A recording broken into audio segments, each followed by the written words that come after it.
Abderrazak Las est le chef de la brigade El Farouk, un lieutenant de 25 ans qui a été l'un des premiers à déserter l'armée de Bachar al-Assad. Ce sunnite, neveu de l'ancien ministre de la Défense, est devenu le symbole de la résistance au régime. Ce matin, le lieutenant Las s'apprête à accueillir de nouvelles recrues qui ont rejoint son groupe de combattants, des civils. Ils sont de plus en plus nombreux à soutenir la cause des insurgés.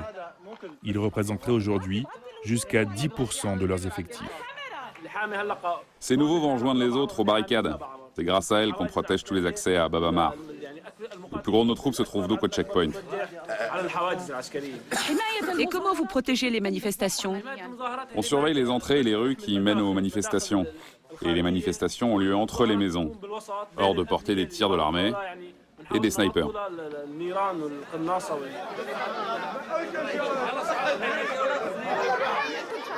C'est pour eux que vous vous battez? Oui, les petits surtout, mais aussi les grands, les vieux, les femmes, le peuple tout entier.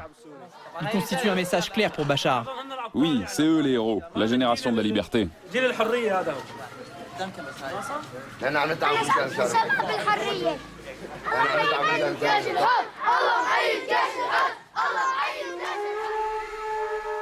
La ligne de front est située à proximité du quartier général du lieutenant Las, sur la principale avenue commerçante du quartier. Elle a été rebaptisée la route des snipers. 5 hommes de la brigade Al Farouk ont été tués sur cette position au cours de la dernière offensive de l'armée régulière.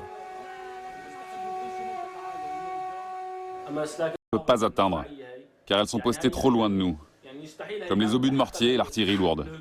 Normalement, cela ne doit pas être utilisé contre les villes, mais pour préparer une offensive contre une armée ennemie. Et eux, ils utilisent le mortier contre des civils, contre les quartiers, et face à ça, on est impuissant. Ils prennent la population en otage pour faire pression sur nous, pour qu'on se retire.